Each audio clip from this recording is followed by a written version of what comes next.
So we're here at Laurel Falls, one of the most visited in the park, but I've not actually seen it yet, so let's check it out.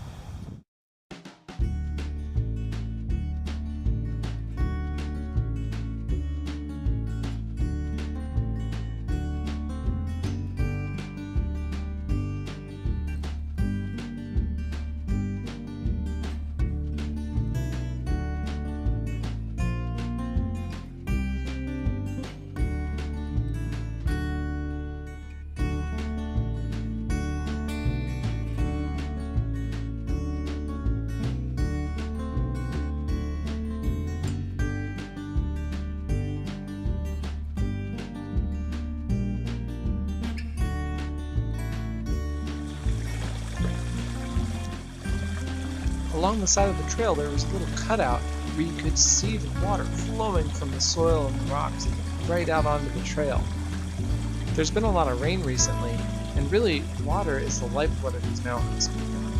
Water shapes these mountains through erosion and provides resources for life to flourish.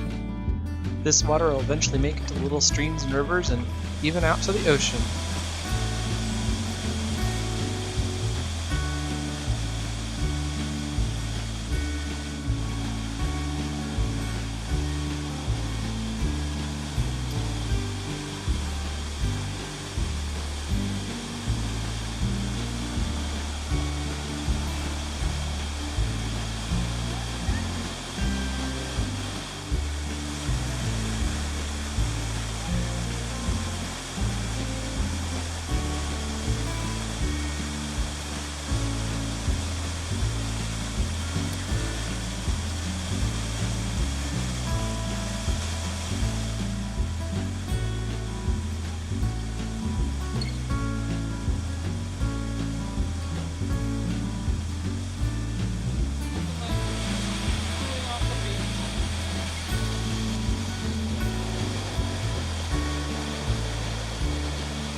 So Laurel Falls is a great payoff for a pretty short walk, and it's a great place to soak the feet. Definitely highly recommended. As always, remember, if you enjoyed the video, click that like button and subscribe for more adventures. And also, if you know of any great waterfalls in the North Carolina and Smoky Mountains area, let me know in the comments. Till next time.